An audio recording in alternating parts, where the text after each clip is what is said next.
புண்ணாக்கடா பெரியார் மண்ணுன்னு முட்டாள்தனமா சொல்லிட்டு இருக்க புண்ணாக்கடா. சவுக்கு சங்கருக்கு ஈரோடு களத்தை பார்த்தவர் அப்பவே புரியாண்டாமா? அண்ணாமலை சும்மா சொல்லல, ஈரோடு கிழக்கு ரிசல்ட்டை பார்த்து சொல்றாரு. 2 ஜாதியை தவிர ரெட்டலைக்கு யார் இருக்கா? அன்புமணி சொன்னாரு, நாலா போயிட்டு அதிமுக ஆனாரு. அதானங்க நடந்து சவுக்கு சங்கர், அதான நடந்து சுமன் ஸ்ரீராமன் ஜி. இதுல எல்லாம் போய் சொல்லி சுமன் ஸ்ரீராமன், சவுக்கு சங்கர் எல்லாருமே, ஷியாமண்ணன் எல்லாருமே தப்பா சொல்லி மாட்டின பிறகு இன்னும் அதிமுக களத்துல இருக்கு, ஃபைட்ல இருக்குன்னு சொன்னா என்ன வேடிக்கை, என்ன ஒரு காமெடியா பேசுறாங்க. வெள்ளம் உருகுது, கட்டும் எதிர்ப்பு டிவில எல்லாம் என்னத்தெல்லாம் பேசினீங்க, பொய்யா போயிட்டுங்கிறதா சொல்லக்கூடிய குறைஞ்சபட்சம் நாணயமாவது இருக்கா? இந்தியா டுடே மணிக்குள்ள ஆனஸ்டி சுமன் ஸ்ரீராமன்கிறவருக்கு இல்ல, சுமன் ஸ்ரீராமன்கிற பிராமணருக்கு அந்த ஆனஸ்டி இல்ல. தேசிய அளவில் வந்து பாஜக 200க்குள்ள சொல்லிடும், 200 சீட்டு பாஜக தானா பெரிய விஷயம். இப்படி பேசக்கூடியவங்க யாருனாலும் 1 to 1 என்கிட்ட உட்கார தயாரா இருக்கிறீங்களா? குறிப்பா திமுக உள்ள முஸ்லீம் லீக் செய்தி தொடர்பாளர்கள், திமுக உள்ள கிறிஸ்தவ ஜனநாயக முன்னணி செய்தி தொடர்பாளர்கள் இந்த மாதிரி தங்களோட மத வெறியை தான் இங்க பேசுறாங்க.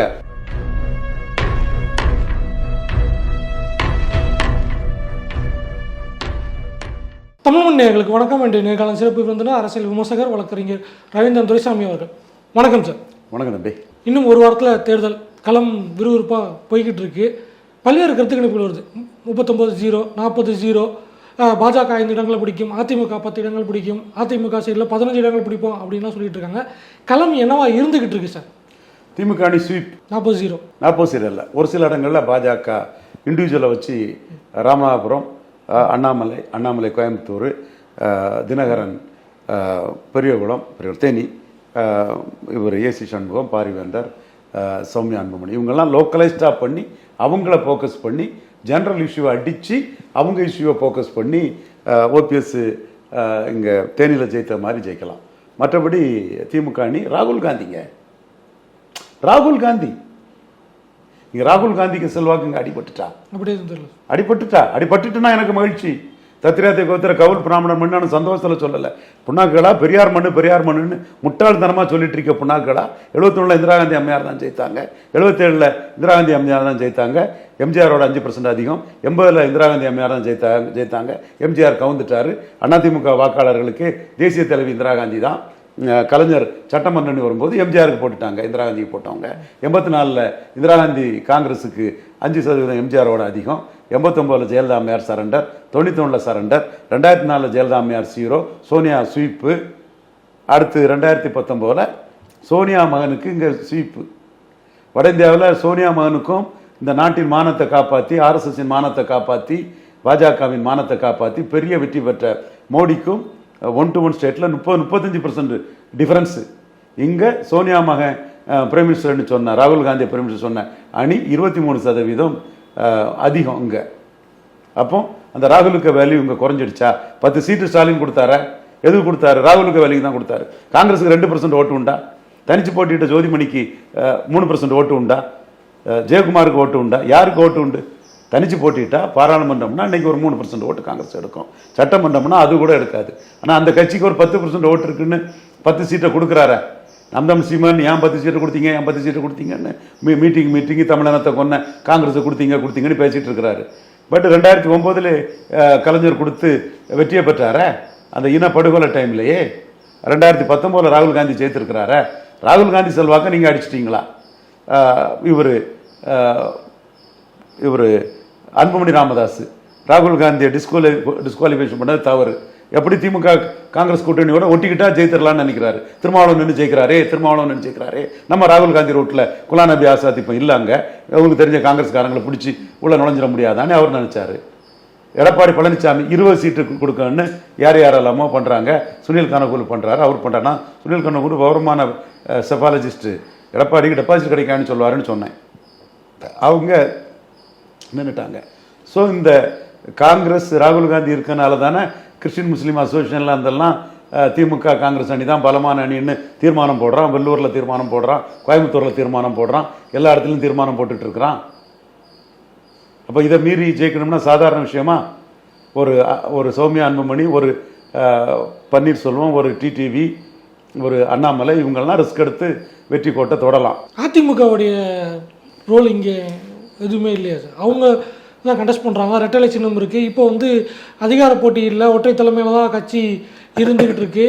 தீவிரமாக பிரச்சாரம் பண்ணிக்கிட்டு இருக்காங்க. பாஜகவையும் விமர்சிக்க ஆரம்பிச்சுட்டாங்க. மோடி ரோட்ஷோவில் கூட்டமே இல்லை, ரோட்ஷோ வந்தாலும் மக்கள் ஓட்டு போட மாட்டாங்கன்னு எடப்பாடி பேச ஆரம்பிச்சிட்டாரு. அதிமுகவுடைய செல்வாக்கு என்னவா இருக்கும் வாய்ப்பு இருக்கு? தோக்கடிக்க பலமான அணிக்கு ஓட்டு போடுங்கன்னு தானே முஸ்லீம் கிறிஸ்டின் அமைப்பு எல்லாம் பண்ணிட்டு இருக்காங்க. அதையும் தாண்டி சீமானுக்கு வளர்த்து விட்டாலாவது அவங்களுக்காக பேசுவாப்புல சீமான். முஸ்லீம் சிறை கைதிகள் விடுதலை பற்றி சொல்லுவாப்புல. தலித்து கிறிஸ்தவர் கல்லறை தோட்டத்தில் அநீதி நடக்குங்கிறத பேசுவாப்புல. எடப்பாடி என்னத்தை பேசுவார்? எடப்பாடிக்கு போட போகிறாங்க. எடப்பாடி மிகப்பெரிய தோல்வியை சந்திப்பார். கொங்கு மண்டலத்தில் கிறிஸ்தவ முஸ்லீம்கள் திமுக அணியோட கன்சால்டேட் ஆகிற மட்டுமில்லை, நான் விழாவில் கவுண்டரும் கன்சால்டேட் ஆகுறாங்க. நான் விழாவில் கவுண்டரும் எடப்பாடி பழனிசாமிக்கு எதிராக திரும்புகிறாங்க. அந்த போலரைசேஷன் ஸ்டார்ட் ஆகிட்டு, ஹெவியாக ஸ்டார்ட் ஆகிட்டு.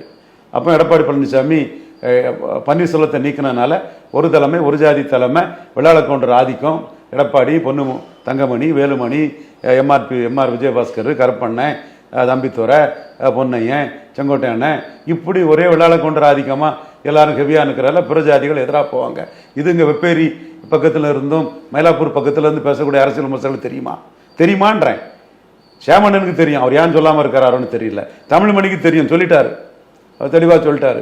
தமிழ்மணி பிரியனுக்கு தெரிய ஆரம்பிக்குது. பிரியனுக்கு தெரியாமல் சவுக்கு சங்கருக்கு ஈரோடு களத்தை பார்த்தவர் அப்போவே புரியாண்டாமா? ஈரோடு களத்திலே ஒன்றுமில்லை சவுக்கு சங்கர்னு சொன்னோம். கடும் போட்டியெல்லாம் கிடையாதுன்னு சொன்னோம். விழாவில் கொண்டு 65% எடப்பாடிக்காகவும் அண்ணாமலைக்காகவும் போட்டிருக்காங்க. மற்ற ஜாதிகள் செங்குந்தர், நாயுடு, கொங்கு நாடாரு, தென் வேட்டுவ கவுண்டரு, தென் தொட்டிய நாயக்கர், அருந்ததியர், இந்த பூத்துலலாம் 10-12% ஓட்டு கூட இல்லை. 25% ஓட்டு அதிமுக எடுத்திருக்காங்க. 65 வெள்ளாள கவுண்டரு, மற்றவங்க 10-15 கூட போடலை. அப்போ ரெட்டால வெள்ளாள கவுண்டருக்கு பல அணிக்கூடிய ரெட்டால. அந்த ரெட்டாலையில் அருந்ததியருக்கு பிரயோஜனம் இல்லை, செங்குந்தருக்கு பிரயோஜனம் இல்லை, பறையருக்கு பிரயோஜனம் இல்லை, தேவேந்திர குல வேளாளருக்கு பிரயோஜனம் இல்லை, அகமுடையாருக்கு பிரயோஜனம் இல்லை, மைக்ரேட் ஆகி வந்த பிரமலைக்கலருக்கும் மறவருக்கும் பிரயோஜனம் இல்லை. அவங்க யாரும் ஓட்டு போடலை. இதுதானே நிலைமை. எடப்பாடிட்டு கூட ரெட்டலையா, ஜெயலலிதா கூட ரெட்டலையா, எடப்பாடிட்ட இருக்கு. எம்ஜிஆர் இருந்த ரெட்டலையா, எடப்பாடிட்ட இருக்குது. அவங்க காஸ்ட் நியூட்ரல் லீடர்ஸ். இது 2 ஜாதி ஆதிக்கத்துக்கான கட்சி. நான் சொல்லலைங்க, மாநில தலைவர் அண்ணாமலை, முன்னாள் கூட்டணி கட்சி தலைவர், ஈரோடு கிழக்கு ரிசல்ட்டை பார்த்து சொல்றாரு. அண்ணாமலை சும்மா சொல்லல, ஈரோடு கிழக்கு ரிசல்ட்டை பார்த்து சொல்றாரு. 2 ஜாதியை தவிர ரெட்டலைக்கு யார் இருக்கா? ஒன்று வன்னியர் 10.5 கொடுத்தீங்க, வண்ணார், நாவிதர், வலையர், போயர், ஒட்டர், வேட்டுவ கவுண்டர், ஊராளி கவுண்டர், தொட்டிய நாயக்கர், மருத்துவர், மங்களா, கோவை செட்டியார், தென் முக்குவர், பரதவர், பருவராஜகுலம் மீனவர், ஜெயக்குமாருக்கு காஸ்ட், அந்த காஸ்ட்டையும் அவங்க அடிச்சுட்டாங்க. அப்போ இப்படியெல்லாம் நீங்கள் அநீதி பண்ண பிறகு ஈரோடு கிழக்கு ரிசல்ட்டை அண்ணாமலை பார்த்து தான் எடப்பாடிக்கு விளையாட கொண்டு தவிர இங்கே யாரும் இல்லைங்கிறத ரிப்போர்ட் கொடுக்குறாரு. உண்மையாக நேர்மையாக சொல்லணும்னா 2 வன்னியர் வார்டுலையும் அதிமுகவுக்கு நல்ல ஓட்டு இருந்து. இதை மறைச்சிட்டு பேசலாம். நம்ம மனசிட்டு பேச விரும்பல, நியாயத்தை பேசுகிறோம். பறையர் எதிராக போயிட்டாங்க, வன்னியர் வார்டில் ஓட்டு இருந்துங்கிறது உண்மை. இதுதானே நிலைமறை. இன்னைக்கு ஜெயலலிதா இருந்த காஸ்ட் நியூட்ரல் அதிமுக இருக்குது.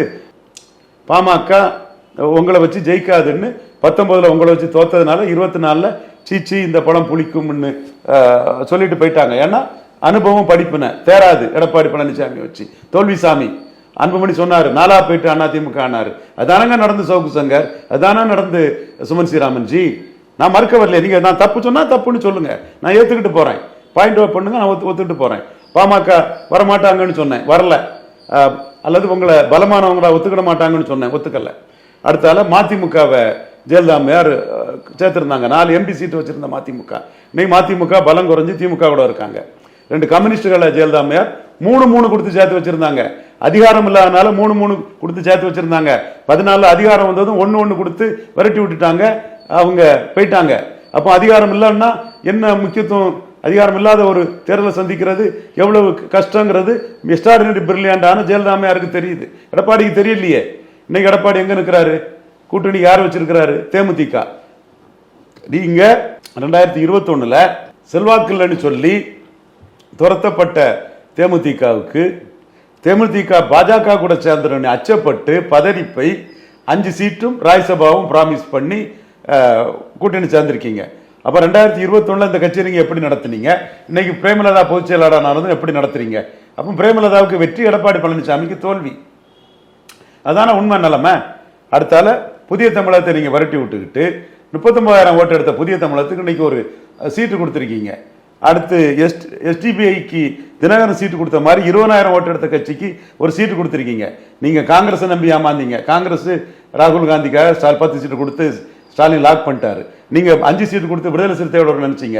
விடுதலை சிறுத்தைகள் ஸ்டாலின் கொடுக்குறது எம்பி போஸ்ட், இவர்கிட்ட டெபாசிட் கிடைக்காதுன்னு அங்கே நின்றுட்டாங்க.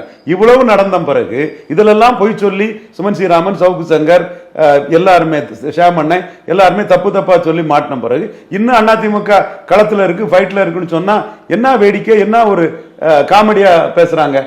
நான் உறுதியா சொல்றேங்க, ஈரோடு கிழக்க மையமா வச்சுதான் அண்ணாமலை பாஜகவுக்கு பிரஜாதிகள், பாஜக கூட்டணி இருந்தும் பிரஜாதிகள் எதிர்ப்பு எடப்பாடிங்கிற எஸ்டாப்ளிஷ் பண்ணி எடப்பாடியை கூட்டணி இல்லாம பண்ணியிருக்கிறாரு. இதுதான் உண்மை. அதுக்கு அவர் என்ன கேட்டார், 12 சீட்டு கொடுத்தா ஓகே, 8% ஓட்டு எங்களுக்கு வந்துடும், அது நான் தப்பிடும், சீட்டு ஜெயிக்காது. அப்போ 12 சீட்டு கொடுக்க முடியாதுன்னு எடப்பாடி தெளிவா நின்று 5 சீட்டுக்கு மேல நின்று அந்த கூட்டணி உடஞ்சிருக்கு. இதனால தான் அந்த கூட்டணி உடஞ்சது. திமுகவுடைய ஆன்டி இன்கம்பன்சி அறுவடை பண்ணுறதுக்கு அதிமுக கிட்ட தானே சொல்ல முடியும். பாஜக அப்படிங்கும்போது பாஜக அந்தளவுக்கு ஒரு ஸ்ட்ராங் ஃபோர்ஸாக இருக்குமா? இங்கே நம்ம பார்க்கும்போது திமுக எதிர்ப்புங்கிறது ஆட்டோமேட்டிக்காக அதிமுக பக்கம் தானே அதிகமாக ஷிஃப்ட் ஆகும். சுமன் ராமன் ஜி உட்பட கட்டும் எதிர்ப்புன்னு கிராமப்புற உள்ளாட்சியில் சொன்னாங்களா? எங்கெங்க கடும் எதிர்ப்பு இருந்து, நகர்ப்புற உள்ளாட்சியில் வெள்ளம் உருகுது, கட்டும் எதிர்ப்பு. டிவில எல்லாம் என்னத்தெல்லாம் பேசினீங்க, பொய்யா போயிட்டுங்கிறதா சொல்லக்கூடிய குறைஞ்சபட்சம் நாணயமாக இருக்கா? அடுத்து ஈரோடு கிழக்கு நான் சொன்னேன், கடும் எதிர்ப்பும் கிடையாது, ஒரு புண்ணாக்கும் கிடையாது. செந்தில் பாலாஜி போல் மேனேஜ்மெண்ட் தான். சீமான் அவங்களோட யங் ஓட்டர்ஸே காசு கொடுத்து வாங்கிட்டு போயிடுவாங்க. நான் சொன்னேன், இது இன்னைக்கு இருக்குது, சன் தொலைக்காட்சியில் இருக்குது. என் தம்பி அக்னீஸ்வரன் சொல்லும் போது இல்ல அக்னீஸ்வரன் நான் கமிட் பண்ணாண்டான்னு தான் இருந்தேன். அவன் ரொம்ப தம்பி கடும் போட்டி சொன்னதும், ஒரு சிலர் அங்கே களத்துக்கு போயிட்டு வந்ததும், அதிமுக ஜெயித்திருன்னு சொன்னதும், இன்னொரு செய்தி தொடர்பாளர் ஒருத்தர் எல்லாம் பேசுவார், இன்னும் காணல அவரை, ஜெயித்திருன்னு சொல்லும் போது நான் சொன்னேன், கடும் போட்டியெல்லாம் இல்லைங்க, செந்தில் பாலாஜி போல் மேனேஜ்மெண்ட்ல இடைத்தேர்தல் எக்கச்சக்கமா போயிடுவாங்க, 1 ஓட்டுக்கு 2 ஓட்டுக்கு மேல வந்துருவாங்கிறத நாம சொன்னேன். அதுதான் நடந்தது. அந்த சூழ்நிலையிலும் வன்னியர்ல 65, கொங்கு வேளாளர்ல 65 எடுத்திருக்கீங்க. அதுதான் பாயிண்ட். அப்போ கொங்கு வேளாளர் மட்டும்தான் புத்திசாலி, மற்றெல்லாம் கேணப்ப இது விக்ரம் பட வசனத்தை வச்சு பிள்ளை பண்ணிடுங்க இன்னும் நினைச்சிட்டு இருக்கீங்களா? மற்றவங்களுக்கு தெரியாதா? அப்போ அதுதான் நம்ம அன்னைக்கு சொன்னோம், மற்ற ஜாதியில ஓட்டு இல்லை. இப்போ பாராளுமன்ற தேர்தல் நீங்க எதிர்ப்பை பற்றி பேசுறீங்க. பாராளுமன்ற தேர்தலில் சட்டமன்றத்துக்கு ஒரு மாநில கட்சிக்கான எதிர்ப்பு பிரதிபலிக்குமா? பிரதிபலிச்சிருக்குதா? நாம் தமிழர் சின்னம் கிடைக்கல, வேற சின்னம் கிடைச்சி கடைசி நேரத்தில் போட்டி போடுறாங்க. ஆனால் இங்கே பெரும்பாலான ஊடகங்கள்லையோ இல்லை பேசுகிற ஆட்களோ 3 முனை போட்டி அப்படிங்கிற ஒரு விஷயம் தான் சொல்கிறாங்க. 4 முனை போட்டியாக சீமானா முன்னோக்கி தயங்குறாங்க. கடந்த முறை 7% வாங்கியிருக்காங்க, இந்த முறை 10 வாங்குறதுக்கு வாய்ப்பு இருந்துச்சு. சின்னம் இல்லாதனால அது கொஞ்சம் குறையலாமே ஒழிய மொத்தமாக களத்துலேருந்து அவங்கள நெக்லெக்ட் பண்ணுற மாதிரியான சில செயல்பாடுகள் பார்க்க முடியுது. அதை எப்படி பார்க்குறீங்க? இதெல்லாம் மீறி தான் சீமான் வளர்றாரு. இந்தியா டுடே மணி ஒரு அறச்சீற்றம் கொண்டவர், நியாயமா பேசக்கூடியவர். அவர் இதை சுட்டி காட்டி பேசியிருக்காருன்னா, இந்தியா டுடே மணிக்குள்ள ஆனஸ்டி சுமன் ஸ்ரீராமன்கிறவருக்கு இல்லை. அதுக்காக பிராமணர்களுக்கு ஆனஸ்டி இல்லைன்னு சொல்ல மாட்டேன். சுமன் ஸ்ரீராமன்கிற பிராமணருக்கு அந்த ஆனஸ்டி இல்லை. ஏற்கனவே அவர் உத்தவ் தாக்கரே கூட சீமான கம்பேர் பண்ணார். அப்போ நான் சொன்னேன், உத்தவ் தாக்கரே 5% 1% போனவர், இவர் 1லேருந்து 7க்கு போனவர்னு நீங்க தப்பு பண்ணிட்டீங்களா? அதை ஆனஸ்டா ஒத்துக்கணும். நானே சொல்றேன், கொங்கு மண்டலத்தில் நான் திமுக தான் ஸ்வீப் பண்ணோம் இன்னும் 2021 நம்பினேன். ஆனா பாஜக வேலை யாத்திரை, கற்பூர் கூட்ட எதிர்ப்பு, 10.5% பாமக, வெள்ளாள கவுண்டர் எடப்பாடி சீஃப் மினிஸ்டர், தேவேந்திரகுல வேளாளர் பேர் மாற்றம், இது ஸ்வீப் பண்ணிட்டு ராசா எடப்பாடி ஒரு வெடிகுண்டை தூக்கி வீசி எல்லாம் கலைச்சிட்டாரு. அப்போ இந்த தேவேந்திரகுல வேளாளர் பேர் மாற்றம், வெள்ளாள கவுண்டர் சீஃப் மினிஸ்டர், பன்னிய கவுண்டருக்கு 10.5, இந்துத்துவா கோட்டிங்ல கற்பூர் கூட்ட எதிர்ப்பு, வேலை யாத்திரை பயணம், இந்த அருந்ததிய சமூகத்தை சேர்ந்த முருகன் மாநில பாஜக தலைவர் எல்லாம் சேர்ந்து நான் என்னோட கணக்கை மாத்திட்டு இப்ப மாறாது. ஏன்னா இப்ப முருகன் பாஜகவில் இருக்கிறாரு, இந்துத்துவா தனியா போயிட்டு 10.5 ராமதாஸ் தனியா போயிட்டாரு. தேவேந்திரகுல வேளாளர் கொங்கு வேளாளருங்கிறதுல பேர் கொடுக்கறதுக்கே பொறுமையிட்டும் பொறாமையில இருந்தாரு. ஓபிஎஸ் மாதிரி ஆனஸ்டா இருக்கல, அந்த கேட்ட தேவேந்திரகுல வேளாளர் சமூக தலைவர்களை வெளிப்படையா பார்த்தாரு. இவர் அதை பார்க்கறது கூட தேங்கினார். ஆனால் தேவேந்திரகுல வேளாளர் வாக்களும் வராது. இந்த தடவை அவரு உள்ளாட்சி தேர்தல் மாதிரி மோசமா தான் தோப்பாருங்கிறத நான் தெளிவா சொல்றேன். ரீசனட்டும் அது பண்றேன். அப்ப நான் தப்பா 21 போனதுக்கு நான் ஒத்துக்கிறேன். அப்போ சுமன் ஸ்ரீராமன் போன்றவங்கலாம் சீமான் விஷயத்தில் நாங்க தப்பு பண்ணிட்டோன்னு ஒத்துக்கணுமா வேண்டாமா? அதுதான் நான் கேட்கிறேன். இப்பவும் சீமானுக்கு பிளஸ் என்னன்னா, திமுக அணிக்கு போட்டி இல்லை. நீங்கள் சொன்னீங்களா சார், இப்போ ஈரோடு கிழக்கிலேயே அதிமுகவுக்கு ஒரு சில சமூகங்கள்லாம் வாக்கு போடலை அப்படிங்கிற விஷயம் இந்த தேர்தல் பிரச்சாரத்தில் ஒரு விஷயத்தை கவனிக்க இருந்தது. அது இதை ஒட்டி பொருத்தி பார்க்க முடியுமா என்னன்னு தெரியல. ஈரோடில் எடப்பாடி எல்லா ஊர்லேயும் பிரச்சாரம் பண்ணுறாரு, கூடுமான வரைக்கும் அந்த கேண்டிடேட்டு கூட நிற்பாங்க. ஆனால் நீலகிரியில் மட்டும் அந்த கேண்டிடேட்டுக்கு பதிலாக வேலுமணி கூட நின்றார். அது வந்து சமூக வலைதளங்களில் ஒரு பேசுபொருளாக ஆச்சு. கண்டிப்பா அது எதிர்ப்பு வருது. இவங்க ஆணவத்துல இருக்காங்க. அதுதான் இவங்க ஆணவத்தை ஏன்னா ஏன் அந்த பிரச்சனை வருதுன்னா, அங்கே நீலகிரியில் வந்து தனபாலுடைய மகன் அருந்ததி சமுதாயத்தை சேர்ந்தவர் இருக்காரு, அவரை வண்டியில் ஏற்றலாம் அப்படின்னு சில பதிவுகளாக பார்க்க முடிஞ்சிச்சு. அப்போ அது கன்சால்டேட் ஆகுமா? கண்டிப்பா ஆகும். ஏற்கனவே அருந்ததிகள் போடல, திமுக தான் போயிட்டாங்க அருந்ததிகள். இப்பவும் நான் வெள்ளாளர் கொண்டு கன்சால்டேட் ஆயிட்டாங்க. இன்னைக்கு நடந்துட்டு இருக்கு. கோவை ஈரோடு உள்ள பத்திரிகையாளர்கள் இது நடந்துட்டு இருக்கான்னு மனச்சாட்சி படி சொல்லுங்க, பதிவு பண்ணுங்க. நடந்துட்டு இருக்கு. நேர்மையான பத்திரிகைகள் அதை என்கிட்ட தான் சொல்றாங்க. இந்த கோபம் எனக்கு இருக்கு. அதனால தான் நான் வந்து டேடி டேப்பிங் கம்யூனிட்டியை சேர சோழ பாண்டியர் ஜெயலலிதான்னு சொல்லும்போது மிதுன் பழனிசாமிக்கு அப்பா, இதே வேலுமணி, தங்கமணி, அந்த மணி, இந்த மணி, செங்கோட்டை அண்ணன் எல்லாருமே அடிமையா சசிகலா குடும்பத்தோட அடியாட்களுக்கு கால் எங்க இருக்கு, நீ காலில் போய் விடலான்னு தானே தேடிட்டு இருந்தீங்கிறத ஆணவமா சொல்றான்னா, இன்னைக்கு சில 100 கோடிகள் வந்ததும் ஆணவத்துல ஜாதிய திமுறை நீங்க காட்டுறதுனால தான் வாங்கி அடிக்கிறேன். நான் எல்லா விளையாட கொண்டிருமா சொல்றேன். எவ்வளவு பனவலமான கம்யூனிட்டி, தானும் வளர்ந்து தன் பகுதியும் வளர்க்கக்கூடிய ஒரு ஜாதி. ஒருத்தர் ஒரு தொழில் வந்தாருன்னா அவன் நியாயமா தொழில் பண்ணா அதை ஆதரிச்சு அது ஆதரவு கரம் கொடுக்கக்கூடிய ஜாதி. ஒரு நாடார் திருநெல்வேலிருந்து மளிகை கடை வச்சா கொங்கு மண்டலத்தை தான் எதிர்த்து கடை வைக்க மாட்டான். நியாயமா பண்ணா நியாயமா பண்ணுங்கன்னு சொல்லுவான். மற்ற பகுதிகளில் பொறாமப்படுவான். அந்த மாதிரி ஒரு பெனவலண்டான காஸ்ட் கொங்கு வேளாளர். நான் வந்து ஏன்னா இதை சொல்லும்போது நான் கொங்கு வேளாளருக்கு எதிர்ன்னு மிதுன் பழனிசாமிக்கு அடியாட்கள், பொங்கலூர் மணிகண்டம் போன்றவங்கள்லாம் பரப்பிட்டு இருக்காங்க. அப்படி கிடையவே கிடையாது. அது ஒரு பெனவலன் கம்யூனிட்டிங்கிறதுல எனக்கு மாறுபட்ட கருத்து கிடையாது. எடப்பாடி பழனிசாமிக்கு நடவடிக்கை, வேலுமணிக்கு நடவடிக்கை, இதுகள் தான் மக்கள் மத்தியில் இது வந்திருக்கு. நீங்க சொல்றது இன்னொரு எக்ஸாம்பிள். அவங்க பன்னீர்செல்வத்தை இப்படி தான் ட்ரீட் பண்ணாங்க, ராமதாசி இப்படி தான் ட்ரீட் பண்றாங்க. அப்போ மற்ற ஜாதிகள் வந்து இதுக்கு ஒரு எதிர்வினை காட்டத்தானே செய்வாங்க. மீண்டும் சொல்றேன், எல்லா கொங்கு வேளாளரையும் சொல்லல. இந்த கள்ளருக்கும் ஜாதியை பற்றி சொல்லும்போது அடிமையா சசிகலா குடும்பத்துக்கு 7வது 8வது கட்ட அடியாட்களுக்கு கால் எங்கன்னு தேடிட்டு இருந்த மிதுன் பழனிசாமிக்கு அப்பாவை தான் சொல்றேன்.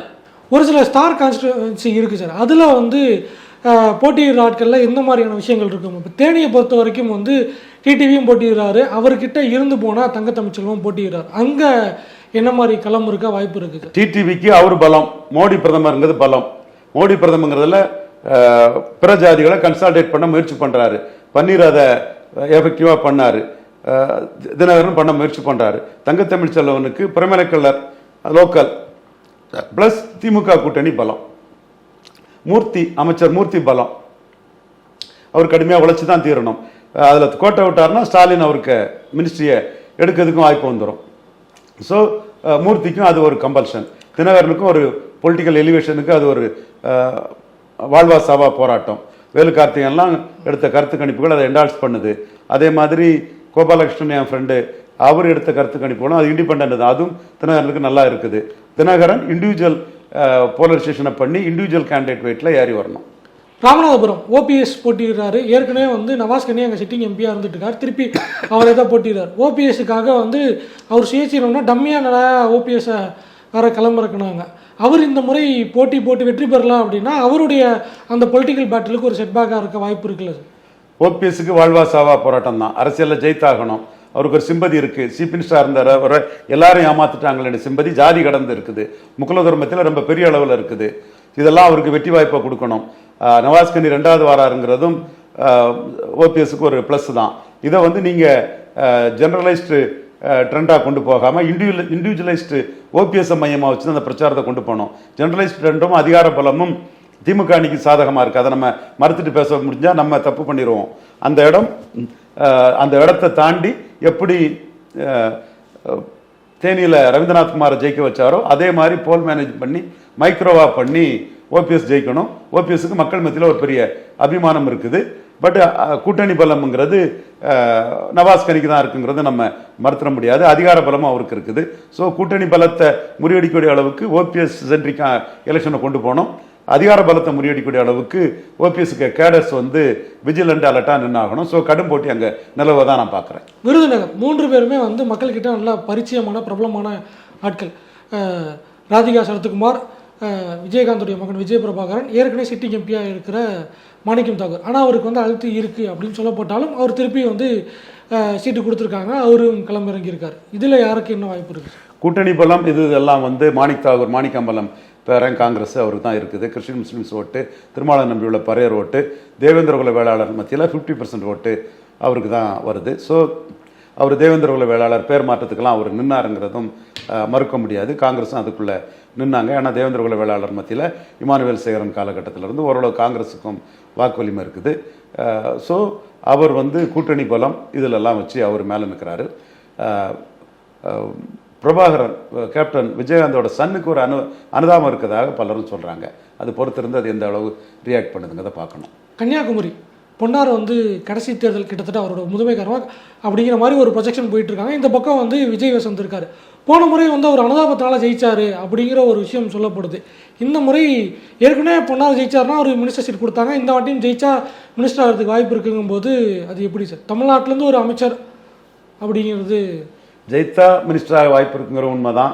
தகுதியானவர் தான், இந்துத்துவாவில் இருந்தவர் தான், ஹி ஒபேஸ் கான் கமாண்டுங்கிற அளவுக்குள்ளவர் தான். நான் ராமகோபால் ஐயர்கிட்ட ஈக்குவலாக இருந்து பொலிட்டிக்ஸை டிஸ்கஸ் பண்ணிட்டு இருக்கும்போது கைகட்டி பார்த்துட்டு இருப்பார். அந்த அளவுக்கு ராமகோபாலன்ஜியோட ஒரு சிஷியர், ஹி ஒபேஸ் கான் கமாண்டுங்கிற அளவுக்கு உறுதியானவர் தான். கன்னியாகுமரி டிஸ்ட்ரிக்ட் பாஜகன்னா அவர் தான், மறுக்க வரல. தன் வாழ்க்கையே கட்சிக்காக அர்ப்பணித்தவர் தான். என்றாலும் அவர் மேலே ஒரு சலிப்பு இருக்குது, ஒரு சலிப்பு கண்டிப்பாக இருக்குது. செக்கு மாடு மாதிரி சுற்றி சுற்றி வருவார். விஜயதரணியை 3 தடவை ஜெயிக்க விட்ட ஒரு வியூகம் இல்லாதவராட்டு தான் அவரை பார்க்குறாங்க. எனிவே அவர் வந்து ஒரே கட்சியில் இருக்கிறாரு, தெளிவாக இருக்கிறாரு. தொடர் தோல்விங்கிறனால அவருக்கும் ஒரு சிம்பதி இருக்கலாம்.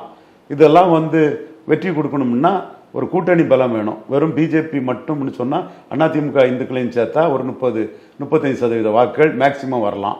எதிர்ப்பு வாக்குகள் பிரிகிறதுல ஒரு வேளையில் 99 ஜெயித்தது மாதிரி ஜெயிக்கக்கூடிய ஒரு சான்ஸ் வரலான்னு நினைக்கலாம். 99 டென்னிஸ் ஒரு பக்கம், குமாரதாஸ் ஒரு பக்கம் வரும்போது 2 கிறிஸ்தவர்கள் மத்தியில் அவர் ஜெயித்தார்.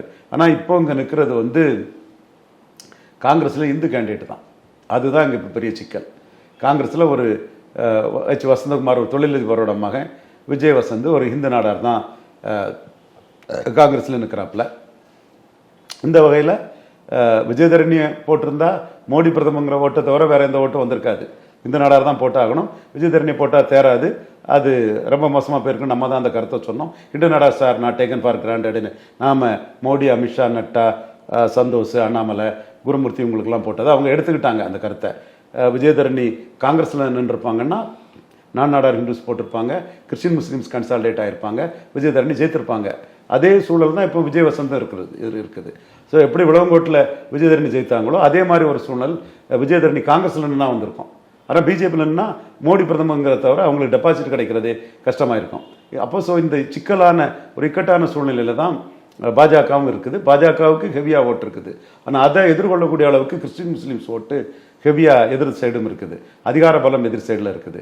ஸோ பொன்னாருக்கு வந்து வெற்றி வாய்ப்புகள் வந்து மோடிக்கு ஒரு எம்பி டிக்கெட் கிடைக்கிறங்கிற ஒரு சூழல் இருந்ததுன்னா, ஒரு எம்பி கிடைக்கணும் இருந்தால் பொன்னார் ஜெயிக்கலாம். தென்காசி கிருஷ்ணசாமி நிற்கிறாரு, ஜான் பாண்டியன் நிற்கிறாங்க. 2 பேருமே வந்து அந்த சமூகத்துக்கான தலைவர்களாக அறியப்பட்டவங்க. ஒருத்தர் வந்து அதிமுக சார்பாக நிற்கிறாரு, ஒருத்தர் வந்து பாஜகவுடைய தாமரசனத்தில் நிற்கிறார். அங்கே திமுகவும் ஒரு பெண் கேண்டிடேட்டை போட்டிருக்காங்க. திமுக அணிக்கு அங்கே போட்டியே இல்லை. திமுக அணிக்கு கிறிஸ்டின் முஸ்லீம்ஸ் கன்சால்டேட் ஆயிடுவாங்க. அப்பா துறை லிங்கெல்லாம் ஜெயித்த தொகுதி. பறையர்கள் கணிசமாக இருக்கிறாங்க. பறையர்கள் திருமாவளவன் ரூபத்தில் திமுக அணி தான் கன்சால்டேட் ஆவாங்க. அண்ணன் வைகோ பேஸ் பண்ணி தெலுங்கு தாய்மொழி மக்கள் பெருசாக இருக்காங்க, அவங்களும் திமுக அணிக்கு தான் கன்சால்டேட் ஆவாங்க. கே.எஸ். ராமச்சந்திரன் அண்ணன் தெளிவாக அந்த இதை லோக்கலாக பண்ணிடுவார். அவர் தெளிவான ஒரு திறமையான ஒரு ஆர்கனைசர் கே சார்.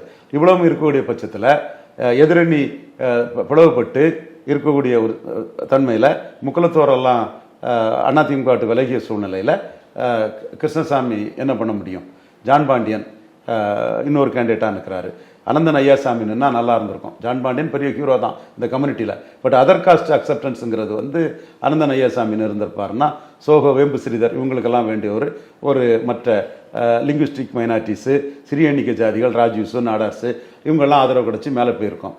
தமிழக பாஜக அனந்தன் ஐயாசாமி வளர்ச்சியை தென் மாவட்டத்தில் உள்ள பாஜக முக்கிய தலைவர்கள் யாரோ விரும்பாத ஒரு சூழ்நிலையில் அவருக்கு டிக்கெட் மறுக்கப்பட்டிருக்கு. ஜான் பாண்டியனுக்கு டிக்கெட் கொடுக்கறது நான் தப்புன்னு சொல்லலை. அவர் லாயலாக இருந்தார், பாஜக இருக்கார், அவர் ரிவார்ட் பண்ணணும், அதை நான் மறுக்க வரல. பட் அனந்தன் ஐயாசாமிக்கு அந்த டிக்கெட்டை கொடுத்துருக்கணும். அது வந்து பாஜகவுக்கு ஒரு பின்னடைவாக தான் நான் பார்க்குறேன். திமுக அணி 50% வாக்கு மேலே எடுக்கும், 5% சுழற்சிக்கு போகும். மீதி 3 வரல எத்தனை பேருக்கு டெபாசிட் கிடைக்குங்கிறத பார்ப்போம். இசை மதிவாணனும் தமிழ் தேசியத்தில் நல்ல கேண்டிடேட்டு. தமிழர் ஒருமை, தமிழ் ஜாதிகள் ஒற்றுமைன்னு அவங்க தேவேந்திர குல வேளாளர் மட்டுமல்ல முக்குலத்தோர் வாக்குலையும் உள்ள எடுக்கிறாரு. இசை மதிவாணன் வந்து சசிகலாவுக்கு இழைக்கப்பட்ட அநீதி எண்ணி சசிகலாவை மையமாக வச்சும் இசை மதிவாளன் தரப்பினர் வந்து சாட்டை துரைமுருகன் போன்றவங்க எடப்பாடிக்கு எதிரான அந்த பிரச்சாரத்தையும் முன்னெடுக்கிறாங்க. ஸோ இசை மதிவாணன் போட்டியில்ங்கிற சூழ்நிலையில் நல்ல வாக்கு அவருக்கும் கிடைக்கிறதுக்கு வாய்ப்பு இருக்குது. தமிழ்நாட்டு அளவில் இந்த நிலைமை இருக்கும்போது தேசிய அளவில் வந்து பாஜக 200க்குள்ளே சுருங்கிடும், 250க்குள்ளே சுருங்கிடும். நார்த்லேயே வந்து பிரச்சனையாக இருக்குது, கேண்டிடேட்ஸ் வந்து வாபஸ் வாங்குறாங்க, குஜராத்லேயே பின்னடைவு இருக்குது, 200 சீட்டு பாஜக தாண்டா பெரிய விஷயங்கிற மாதிரியான டாக்ஸ் வந்து ரீசெண்டாக போயிட்டு இருக்கதை பார்க்க முடியுது. இப்படி பேசக்கூடியவங்க யாருனாலும் 1 to 1 என்கிட்ட உட்கார தயாராக இருக்கிறீங்களா? யாருனாலும் நான் பேச தயாராக இருக்கிறேன். குறிப்பாக திமுகவில் உள்ள முஸ்லீம் லீக் செய்தி தொடர்பாளர்கள், திமுகவில் உள்ள கிறிஸ்தவ ஜனநாயக முன்னணி செய்தி தொடர்பாளர்கள் இந்த மாதிரி தங்களோட மத வெறியை தான் இங்கே பேசுகிறாங்க. மோடி 3வது முறை வெற்றி பெற்று நெஹ்ருவின் சாதனையை முறியடிப்பார், 330 சீட்டுக்கு மேலே என்டிஏ பெறுங்கிற எடப்பாடி பழனிசாமியின் கருத்து மையாகும். நிச்சயமா மோடி பெரிய வெற்றியை பெறுவார். நீங்க தென்னிந்தியாவை எடுத்துக்கிட்டீங்கன்னா கர்நாடகாவில் 4 முறை பாஜக வெற்றி பெற்றிருக்கிறாங்க மக்களவையில். தொடர்ந்து 2 முறை வாஜ்பாய், 2 முறை மோடி. இப்போ தேவகவுடா 10% ஒக்காலிகா ஓட்டு பலம் கொண்ட ஒரு வந்து கூட்டணியில் இருக்கிறாரு. தெளிவா பாஜகவுக்கு வந்து பாராளுமன்ற அரித்மெட்டிக் 60% இருக்குது. எப்படி போனாலும் கர்நாடகாவை ஸ்வீப் பண்ணுவாங்க. ஆந்திராவில் ஒரு கூட்டணி வாய்ப்பு கிடைச்சிருக்குது. நாயுடுவே 3 சீட்டு ஜெயித்திருக்கிறாரு. நாயுடு 3 சீட்டு ஜெயித்த இடத்துல பவன் கல்யாண் பாஜக ஒண்ணுமில்லாத இடத்துல இன்னைக்கு 10 எம்எல்ஏ சீட்டும் 6 எம்பி சீட்டும் 25க்கு 6 எம்பி சீட்டு கொடுத்திருக்காங்க. எந்த நாயுடு மோடியை கவிழ்க்க நினைச்ச நாயுடு 6 எம்பி சீட்டு கொடுத்திருக்காருன்னா மோடி பிரதமர் சொன்னாதான் 25 சீட்ல கொஞ்சம் சீட்டாவது வரும்னு நம்பி கொடுத்திருக்காரு. நான் கண்ணை மூடிட்டு பேசக்கூடியவும் இல்லை. ரெட்டி நல்லா தான் இருக்கிறாரு. ரெட்டியும் மோடிக்கு ஆளுதான், அது வேற விஷயம். ஹைதராபாத் ஏர்போர்ட்ல மோடி காலில் விழுந்தாரு. மோடி தான் ஒரு தந்தை ஸ்தானத்தில் வச்சு விழுந்தார். மோடி தான் அவரை தடுத்தாரு. சென்டிமெண்டலா என்போன்ற மோடி சப்போர்ட்டர்ஸுக்கு ரெட்டியே பிடிக்கும். என்றாலும் நாயுடு கூட கூட்டணி வச்சிருக்கனால பாஜக கூட்டணி அவரே 3 ஜெயித்தனால ஒரு சில இடங்கள் ஜெயிக்கும் நம்புறோம். ரெட்டி ஜெயித்தாலும் அது மோடிக்கு தான். அடுத்தால கேரளாவில் ஃபைட் பண்றாரு. அது திருச்சூர், திருவனந்தபுரம் போன்ற இடங்கள்ல ஜெயிக்கலாம். கண்ணை மூடிட்டு ஜெயிக்கணும்னு சொல்ல தயார் இல்லை. திருச்சூர் ஃபைட்டு, இந்த மாதிரி தமிழ்நாட்டிலே 4-5 தொழில் ஃபைட்டுன்னு தான் சொல்றோம். எங்க வார்த்தைகள் தெளிவா இருக்கும். அடுத்தால தெலுங்கானாவில் 4 சீட்டு வந்திருக்குது. சீட்டு கூடலாம். தெலுங்கானாவில் ராகுல் காந்தி நல்லா வருவார். கர்நாடகாவிலையும் ராகுல் காந்தி சட்டமன்றத்தோட ஏறுவார். தெலுங்கானாவிலையும் சட்டமன்றத்தோட ஏறுவார். கேரளாவிலையும் சட்டமன்றத்தோட ஏறுவார். அதே மாதிரி தமிழ்நாட்டிலையும் சட்டமன்றத்தோட ராகுல் காந்தி ஏறுவார். நாங்க உண்மையை சொல்லிட்டு தான் விஷயங்களை பேசுறோம். தமிழ்நாட்டில் கடும் எதிர்ப்புன்னு சொல்லிட்டு ஒன்னையும் ராகுல் காந்தியை மறைச்சிக்கிட்டோம். இந்தியாவில் இன்னொன்னையும் நாங்கள் சொல்லக்கூடிய இல்லை. இந்தியாவில் ஏன் ராகுல் காந்தி வீழ்றாருன்னா சோனியாவுக்கு மகனை ஏற்றுக்க மாட்டாங்க. இங்க தமிழ்நாட்டில் தத்திரேத்தை கோத்திர கவுல் பிராமணர் மண்ணான தமிழ்நாட்டில் இந்திரா காந்திக்கு பேரனை சோனியா காந்திக்கு மகனை ஏத்துக்கிட்டு இருக்காங்க. சோனியாவை ஏத்துக்கிட்டாங்க. சோ நாங்க அதை மறுக்கல, டிஸ்ப்ரூவ் ஆகாத வர. அங்க வந்து சோனியாவுக்கு மகனா RSS மானத்தை, நாட்டின் மானத்தை, பாஜகவின் மானத்தை காத்த மோடியானா மோடி தான். யூபியில சட்டமன்றத்தில் 44% வாக்கு எடுத்தாச்சு. பார்லிமெண்ட்ல 50 தாண்டி போகும். மத்திய பிரதேஷ், ராஜஸ்தான், சத்தீஸ்கர்ல எல்லாம் மோடிக்கு போட்டியே இல்லை. எங்க இருந்து சீட்டு வரும்? எப்படி சீட்டு வரும்? எதிர்கட்சிகளுக்கு எங்க இருந்து சீட்டு வரும்? இன்னும் சொல்ல போனா உத்தவ் தாக்கரே மகாராஷ்டிரா விட்டு கொடுக்கணும்னா மோடியை பிரதமராக ஏத்துக்க தயார். மம்தா பானர்ஜி வெஸ்ட் பெங்கால்ல பிரச்சனை பண்ணல, நீங்க தான் சீஃப் மினிஸ்டர்னா மோடியை பிரைம் மினிஸ்டரா ஏத்துக்க தயார். ஜெகன் ரெட்டி மோடி பிரைம் மினிஸ்டர்ங்கிறதுல தெளிவா இருப்பாரு.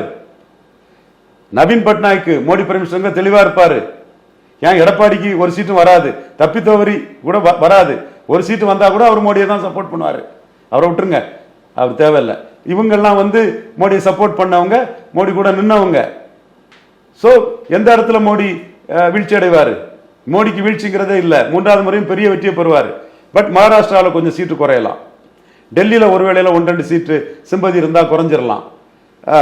இது பஞ்சாப்ல ஆம் ஆத்மி தான் ஜெயிப்பாங்க, காங்கிரஸ் கீழே போகும். சிங்கிள் லார்ஜஸ்ட் பார்ட்டியா பாஜக வர்றதுங்கிறது தெளிவு. 330 சீட்டா என்டிஏ வருதுங்கிறது தெளிவு. 3வது முறை வெற்றி பெற்று நெஹ்ருவோட பெரிய சாதனை செய்வார். எந்த சூழ்நிலை வந்தாலும் மோடி தான் பிரதமராக உட்காருவாருங்கிறது தான் சொன்னனே தவிர ரொம்ப கம்ஃபர்டபுளா 14-19 மோடி அதிக சீட்டு வருவாரு. Stable government, able prime minister. எதிர்கட்சி கிட்ட பிரைம் மினிஸ்டர் கேண்டிடேட் இருக்கா? குழப்பம் தானே இருக்கு எதிர்கட்சி கிட்ட. 330 என்டிஏ கூட்டணி வரும்னு சொல்றீங்க. அதை தாண்டி வந்து காங்கிரஸ் கடந்த முறை வந்து 56 சீட் 50 சீட் தான் வந்தாங்க. இந்த முறை வந்து காங்கிரஸோடைய கவுண்ட் இன்க்ரீஸ் ஆக வாய்ப்பு இருக்கா? பஞ்சாப்ல குறையும். ஓவராலா கேட்குறது, ஓவராலா அதே சீரில் தான் இருக்கும். பஞ்சாப்ல குறையும், அது ஷுவர். மகாராஷ்டிராவில் கொஞ்சம் கூடலாம். கர்நாடகாவில் ஓரளவு வாய்ப்பு குறைவு கர்நாடகாவில். ஏன்னா மோடியும் வந்து பார்லிமெண்ட்டில் 50 வந்தார், தேவகவுடா கூட்டணி இருக்குது, 60% இருக்குது, அர்த்மெட்டிக்கும் இருக்குது, கெமிஸ்ட்ரியும் மோடிக்கு நல்லாயிருக்கும், அதனால் கஷ்டம். தெலுங்கானாவில் கூடலாம், தெலுங்கானாவில் அவங்க பார்லிமெண்ட்லாம் கூடுவாங்க. தமிழ்நாடு அஸ் யூஷுவல் வந்துடலாம். ஸோ ஸ்டேட்டஸ்கோ தான் காங்கிரஸுக்கு வருமே தவிர வேற 1 to 1 ஸ்டேட்டில் சோனியாவுக்கு மகனா இந்த நாட்டின் மானத்தை காப்பாற்றின, RSSின் மானத்தை காப்பாற்றின மோடி அண்ணா வட இந்திய மாநிலங்களில் முழுக்க மோடி தான் வருவார், சந்தேகமே இல்லை. கட்சி அமைப்பே ஸ்ட்ரென்த்தே பலம், மோடி லீடர்ஷிப் பலம். ராகுல் காந்தி பிரைம் மினிஸ்டர் ப்ரொஜெக்ட் கூட பண்ண முடியல, வேணாங்க தமிழ்நாட்டில் ஸ்டாலின் பண்ணலாம். ஸோ இந்தியாவில் மோடி பிரதமருங்கிறது 100% ஷுவர். 3வது முறை வெற்றி பெற்று நெஹ்ருவின் சாதனையை முறியடிப்பார். இதுவரை எங்களோட எனது கருத்துக்களை பயந்தமைக்கு நன்றி.